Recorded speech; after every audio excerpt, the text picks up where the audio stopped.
Je me suis rarement sentie aussi belle.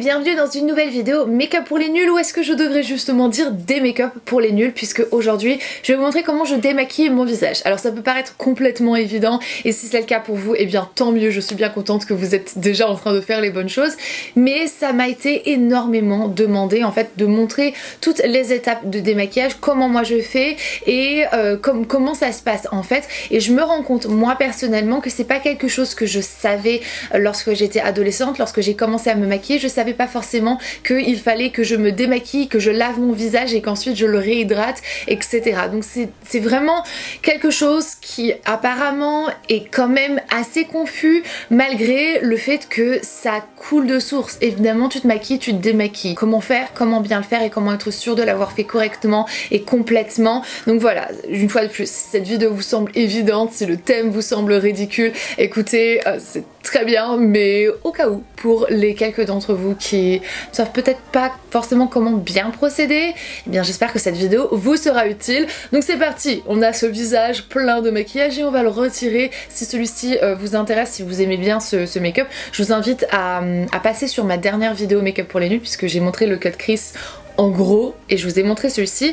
Je retire ma bague et je vais commencer directement par démaquiller mon visage. Ce que j'utilise moi personnellement, c'est une huile. Pourquoi est-ce que j'utilise une huile? Parce que la plupart du temps le make-up que je vais porter est quand même assez... Comment vous dire ça d'une façon délicate? Moi quand je me démaquille, je dis toujours à mon mari que je retire mon visage. C'est parti pour le démaquillage et la première étape, je vais commencer et je vais utiliser une huile. Pourquoi est-ce que j'utilise une huile en fait, qu'elle soit solide ou liquide? C'est parce que moi ça me permet de vraiment décomposer, on va dire ça comme ça, mon maquillage le plus rapidement que possible et le plus efficacement que possible en faisant mon visage et mes yeux, mes lèvres en même temps. Une huile me permet aussi de ne pas utiliser de coton ni quoi que ce soit. Je presse la quantité d'huile que j'ai besoin sur moi, je voilà, malaxe dans mes mains et ensuite je vais venir passer sur mon visage, faire des petits mouvements circulaires un petit peu partout, parce que moi je descends mon fond de teint dans mon cou, je vais prendre l'excédent d'huile et je vais la descendre très légèrement dans mon cou pour pouvoir bien dissoudre le maquillage. Et au niveau de mes yeux, je passe très délicatement avec mon annulaire et je vais venir très délicatement frotter mes cils tout doucement. J'utilise pas une grosse pression ni quoi que ce soit, c'est juste pour essayer de faire dissoudre le mascara sans forcément abîmer mes cils. Et ensuite je rince à l'eau tiède et parfois à l'aide d'un petit gant de toilette. Ce que j'utilise au cas où, si ça vous intéresse, c'est tout simplement un petit gant de toilette pour les bébés, puisque les fibres sont beaucoup plus douces et du coup pour le visage, si vous avez une peau sensible, eh bien c'est beaucoup moins astringent, etc. Donc voilà, ça c'est comme ça que je procède en gros pour ce qui est de la partie grossière du démaquillage. Forcément on adore le fait que j'ai utilisé un fard qui teint la paupière le jour où j'ai décidé de faire ma vidéo des make-up, c'est tellement génial.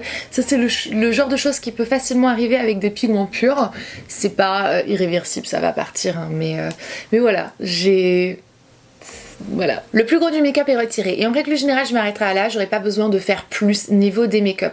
Mais aujourd'hui, parce que j'ai utilisé un fard qui a en fait un pigment pressé pur, et eh bien vous voyez que ma paupière est légèrement teintée. Donc ce que je vais faire, c'est que je vais prendre avec un petit coton une lotion démaquillante biphasée. Le fait que c'est biphasé, c'est qu'en fait il y a une lotion démaquillante et une sorte d'huile à l'intérieur, c'est pas une sorte, c'est de l'huile. Et du coup en fait ça permet de retirer le make-up beaucoup mieux. Si vous avez un mascara waterproof, c'est ce qu'il faut absolument utiliser lorsque vous démaquillez vos cils, c'est vraiment utiliser un démaquillant biphasé ou une huile. C'est pour ça que j'utilise une huile, parce que comme ça du coup ça me fait d'une pierre deux coups et je perds pas du temps. Là tout de suite maintenant on a l'impression que j'ai plus de maquillage, sauf aux endroits où ma paupière est teintée forcément, mais voilà, de vision comme ça on aurait l'impression que mon maquillage est complètement retiré, ce qui n'est pas réellement le cas. Déjà il me reste des petites traces d'huile qu'il va falloir que je nettoie, mais en plus de ça le gant de toilette, même le coton, ne peut pas rentrer carrément dans les pores, il y a toujours des petites zones qu'on oublie, etc. Et du coup c'est le moment de laver laver son visage. Donc je vais remouiller très légèrement mes mains, j'ai un petit bol d'eau juste là devant moi. Je vais mouiller mon visage et je vais ensuite prendre mon savon. Et ce que j'utilise, puisque moi j'utilise une base avec un silicone à l'intérieur pour vraiment bien remplir, combler mes pores pour que ma peau soit lisse lorsque j'applique mon maquillage, et bien je vais utiliser une brosse nettoyante.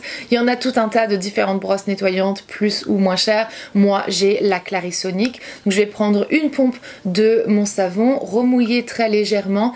Je vais appliquer mon savon partout sur mon visage. Évidemment, on descend aussi dans le cou, si on a appliqué du maquillage ou pas, on doit quand même le nettoyer. Et ensuite je prends ma brosse et je nettoie mon visage. J'appuie pas ni quoi que ce soit, je fais juste des petits mouvements circulaires et je passe bien dans tous les petits coins, au niveau de mes oreilles, cheveux, là bien dans le cou, menton. Je passe carrément sur ma bouche.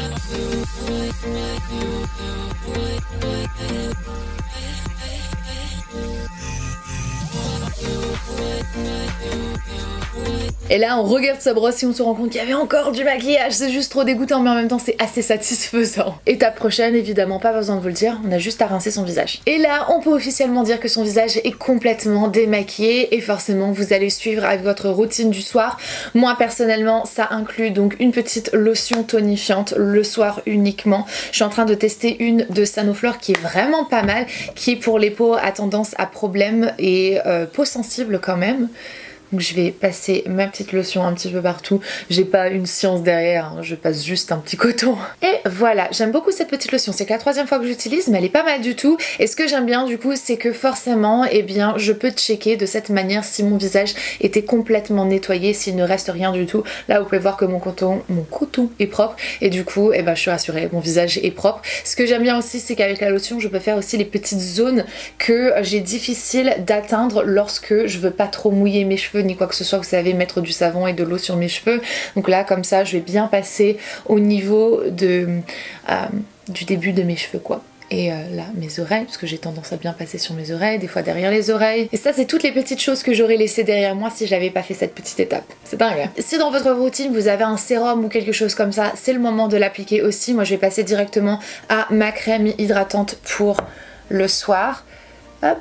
Pas besoin de une tonne, quoique j'avoue que j'aime bien travailler en grosses couches lorsque je vais me coucher. Voilà, une pompe pour mon visage, une pompe pour mon cou et mon décolleté. Et finalement, je vais finir avec ma crème contour des yeux.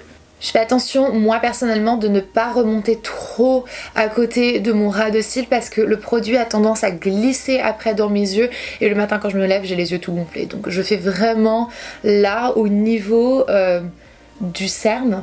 Et ensuite tout ce qui est excédent, je vais venir l'appliquer sur ma paupière parce que contour de l'œil c'est aussi votre paupière. Et voilà, brossage de dents, une claque sur les fesses et au lit. Plus sérieusement, j'espère vraiment que cette vidéo vous aura peut-être appris quelque chose ou montré une étape en plus que vous ne faisiez pas pour pouvoir bien démaquiller votre visage. C'est sympa de savoir se maquiller, mais c'est hyper important de savoir se démaquiller complètement pour pouvoir bien prendre soin de sa peau parce que la laisser étouffer par le make-up, honnêtement, lorsqu'on a 15 ans, ça se voit pas et on va pas forcément avoir les conséquences plus que ça, hormis des 2-3 boutons, mais c'est quelque chose qui peut être très mauvais pour la peau, qui va être très étouffant et dans le long terme, lorsque vous allez prendre de l'âge, votre peau va vous le faire ressentir et elle va être beaucoup moins belle en vieillissant. Le but aussi n'est pas de décaper la peau lorsque vous la lavez et que vous la démaquillez. Si vous avez des problèmes de peau, croyez-moi sur parole que c'est pas du tout quelque chose que vous avez envie de faire. Vous voulez vraiment en prendre soin, la démaquiller et la laver soigneusement, délicatement et appliquer un petit peu de crème hydratante pour rééquilibrer la peau et son hydratation, etc. L'un n'empêche pas l'autre. C'est pas parce que vous allez bien démaquiller votre visage que vous n'allez pas avoir de boutons et c'est pas parce que vous n'avez pas de boutons qu'il ne faut pas démaquiller votre visage. C'est deux choses complètement différentes et voilà, ça fait juste partie de la routine de maquillage, le démaquillage, et j'espère vraiment que cette vidéo vous aura aidé. Je sais que c'est quelque chose que moi j'aurais vraiment voulu savoir lorsque j'étais plus jeune, comment prendre soin de ma peau, comment bien la démaquiller, comment bien la nettoyer, comment bien la réhydrater, parce que j'avais tellement de gros problèmes de peau, j'en ai toujours à mon âge et je me bats continuellement pour contre ça, et si je ne me démaquillais pas correctement, ce serait largement pire, surtout vu les quantités de choses que je peux appliquer sur mon visage lorsque je suis maquillée. Ça, vous le voyez bien pour vous-même. Mais voilà, écoutez, j'espère une fois de plus que cette vidéo vous sera utile. Si c'est le cas, n'hésitez surtout pas à mettre un petit pouce en l'air, ça fait toujours plaisir. Je poste tous les lundis, les mercredis et les vendredis à 17 h. N'hésitez surtout pas à vous abonner si vous n'avez pas envie de rater une vidéo, et à cocher la petite cloche de notification. Une fois de temps en temps elle marche, souvent elle ne marche pas. Mais voilà, je vous fais d'énormes bisous, on se retrouvera très bientôt dans une prochaine vidéo. Si vous n'avez pas vu la série au complet de ma série de make-up pour les nuls, ce sera dans la barre d'infos si ça vous intéresse. Mais voilà, moi j'arrête de discuter, je vous fais d'énormes bisous, on se retrouvera très bientôt, et jusque-là, comme d'habitude, prenez grand soin de vous-même. Mouah, bye. C'est tellement mon moment préféré, j'aime trop être maquillée, mais qu'est-ce que j'aime être démaquillée. Oh.